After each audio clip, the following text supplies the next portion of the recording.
가밀지구 좋죠. 최고책을 선택할 수 없잖아요. 차선책이라도 괜찮아요. 송파의 틈새 같은 경우는 어디냐면요, 하락 시기는 언제쯤 올까요? 2년 안에는 안 올 것 같아요. 노홍채님이 2달 전에 하남 미사에 루나리움을 샀는데 가밀지구 갈 걸 그랬나봐요 했는데요.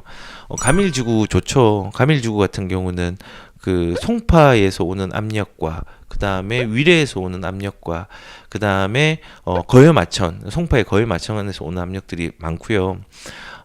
가밀 같은 경우는 그런 게 있죠. 이게 송파가 개발 압력들이 되게 세고 주거의 압력들이 되게 세요. 예를 들어서 송파에서 가장 큰 압력이 일어나는 데는 삼성하고 종합운동장이 마이스 사업을 하잖아요. 거기에서 굉장히 큰 파동이 일어나요. 그러니까 잠실하고 청담하고 삼성하고 그 주변들이 전부 토지거래 허가구역으로 지정이 된 거예요. 올라갈까봐 이미 찍어준 거죠. 그 파동이 있고, 그 다음에 잠실주공 5단지라든지 미크라든지 장미라든지 뭐 지금 거기에 보면은 주거지의 압력이 센 그런 주택들이 많이 있잖아요. 근데 이제 거여마천도 신축이 들어오면서 가격들이 어느 정도 많이 형성이 되는 거고, 아래쪽은 이제 위례 신도시가 있는 거고, 옆으로 가면은 수서 역세권이 있어요. 그러면 지금 여기에 송파의 틈새 같은 경우는 어디냐면요, 오금동이나 가락동이나 아니면 문정동 쪽이에요.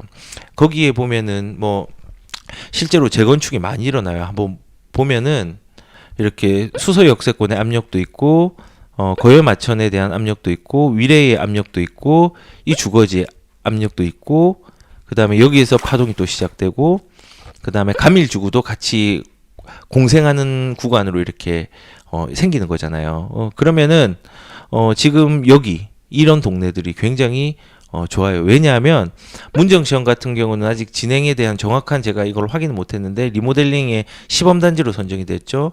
가락프라자 지금 재건축 단지죠.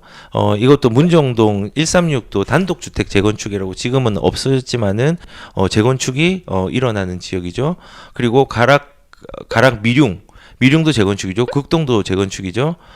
그 다음에 계룡 앞에 상하도 재건축이죠. 또 뭐 있을까요? 이 사만나오빌도, 가락 사만나오빌도 재건축이죠. 이 동네가 지금 이렇게 빵꾸처럼 나서 좀 노후된 주택으로 보이지만은 여기가 이제 나중에 신축으로 들어오면 가격 상승률이 굉장할 거예요. 그래서 이런 압력이 있고, 그 다음에 위례 있고, 방금 말했던 가밀 같은 경우는 이렇게 하면 안 보이는데 지적도를 펼치면은 여기 이제 가밀지구가 있잖아요. 그러니까는 다 연계된 거예요. 거여마천도 연결됐고 해서 가밀지구 같은 경우는 서울의 접근성이 뭐 이제는 뭐 3호선이 될지 경전철이 될지 어떨지 모르겠지만은 연결된 노선도 생기고 하니까 가격 상승 여력은 굉장히 높다고 판단이 돼요. 하지만은 그럼에도 불구하고 우리는 최선책과 최고책을 선택할 수 없잖아요. 그러면 우리는 어떤 선택을 해야 되냐면요, 차선책이라도 괜찮아요. 지금 말씀하신 이 루미나룸 같은 경우는요, 차선책은 될 수 있어요. 그리고 여기 학원가도 밀집되어 있잖아요. 학원가 한번 볼까요? 학원가 보면은 지금 요청하신 데 보면 여기 학원가 밀집되어 있죠.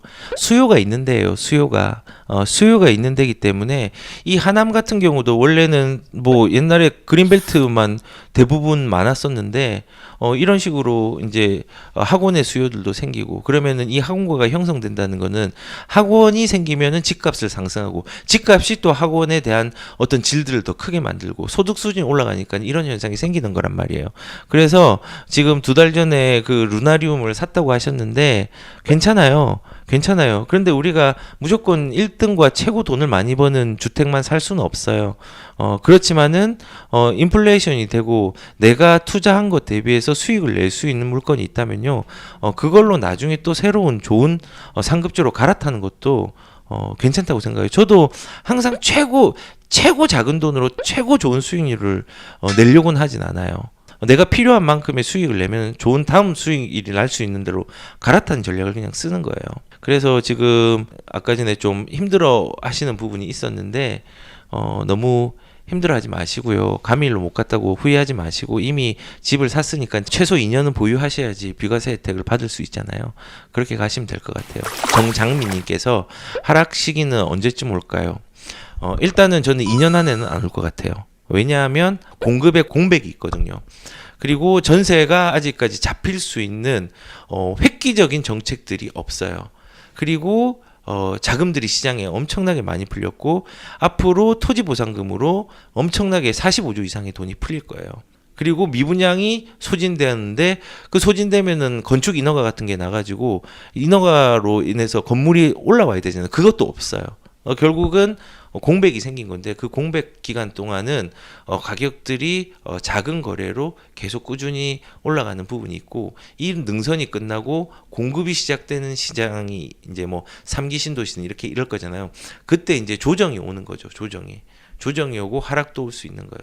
근데 그 하락을 무사하지 말라고 언급을 했는데요. 저는 일단은 몇 년까지는 그런 거는 제가 도사가 아니라서 모르겠어요. 하지만 최소한 2년 정도까지는 아직까지 가격이 떨어졌으면 좋겠어요. 떨어졌으면 좋겠는데 떨어질 여력들이 좀 안 보이는 게 안타까운 거죠. 전셋값 천정 뚫렸다 했는데 요게 뭔지 아세요? 이게 집을 사기 위해서 줄 쓴 게 아니라요. 전세를 구하기 위해서 줄을 서서 있어요. 대기표를 끊고 여기에서 하는 사람들 그리고 여기에서 이제 추천을 해요. 제비뽑기를 해가지고 여기에서 이제 분양처럼 청약처럼 당첨됐어 이런 사람도 지금 생기는 상황이 이르는 거예요. 그래서 지금 이 수급 조절이 굉장히 심각하게 안 되고 있기 때문에 문제가 발생하고 있고 실제로 제 지인 중에서도 가니까는 순번이 30번이래요. 30번. 그러니까 못 구한다고 봐야죠. 그런 경우에는. 그래서 지금 이 전세 대란이 굉장히 심각한 상황에 이르고 있다라는 부분들을 말씀을 드릴게요. 그냥 저는 그냥 오늘도 상담을 한 5개를 했는데 다들 마음이 너무 불안하고 힘들어하고 있어요. 제가 진짜 좀 눈물이 날 정도로 힘겹게 재산을 지키려고 하고 있어요.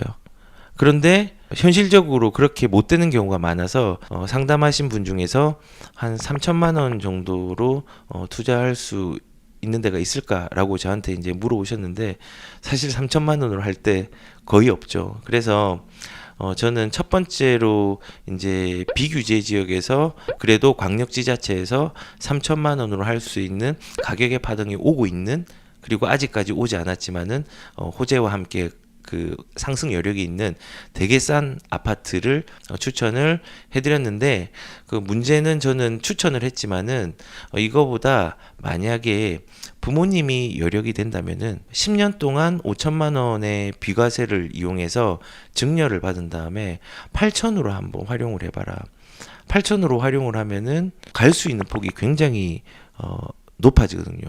규제 지역, 그러니까 좀 규제 지역이라면 들어가면 안 되는 지역으로 보이는데 실제적으로 규제 지역의 가격의 변동이 많으니까 규제 지역 중에서 확정된 호재가 있고 교통이 삽을 떠서 어느 정도 가시화되고 있는 부분이 있는 지역 중에서 8천으로는 들어갈 수 있는 데가 있단 말이에요. 그래서 뭐 그런 식으로 이제 전략을 쥐어 짜내서 이제 가지고 가고 있는데 예전에 이제 이 가격들이 매매가가 많이 오르지 않고 했을 경우에는 조금 진짜 작은 돈으로도 서울에 들어갈 수는 있었거든요. 근데 지금은 그런 상황이 되지 못하고 양극화가 좀 많이 일어나는 현상들이 지금 앞으로 일어날 일이 아니라 지금 진행형으로 진행되고 있고 그 중심에 우리들이 포함되어서 이 부동산 시장에 들어가 있는 거예요. 마치기 전에 제가 말씀을 드리고 싶은 건 뭐냐면요. 이 부동산에 대해서 너무 스트레스를 받지 않으셨으면 좋겠어요. 부동산을 위해서 우리가 사는 게 아니라 부동산이 우리의 삶을 윤택하게 만들 수 있는 기회를 주는 거잖아요. 그래서 지금 상황에 대해서 과거에 되돌아보고 힘들어하는 시간들보다는요, 언제나 기회가 있으니까 그 기회를 활용할 수 있는 어떤 그 방향이나 이정표들을 잘 잡았으면 좋겠어요. 그래서 저는 제가 투자하는 방법들이 모든 투자하는 방법들 다 몰라요. 근데 시기에 따라서 투자하는 방법들이 다 다양하거든요. 어떨 때는 하락장에는 경매장을 이용해야 될 때도 있고 갭 투자를 이용해야 될 때도 있고 뭐 분양을 이용해야 될 때도 있고 여러 가지의 방법들이 그 시기별로 다 다르단 말이에요. 그래서 지금의 현상에 쫓아가는 것도 중요한데요. 그 현상에 실망하고 희비를 막 왔다 갔다 하지 마시고 그런 그 거시적인 안목으로 부동산을 바라볼 수 있는 기준과 그리고 공부도 하셨으면 좋겠다라는 생각이 좀 듭니다. 오늘도 고생하셨습니다. 시청해 주셔서 감사합니다.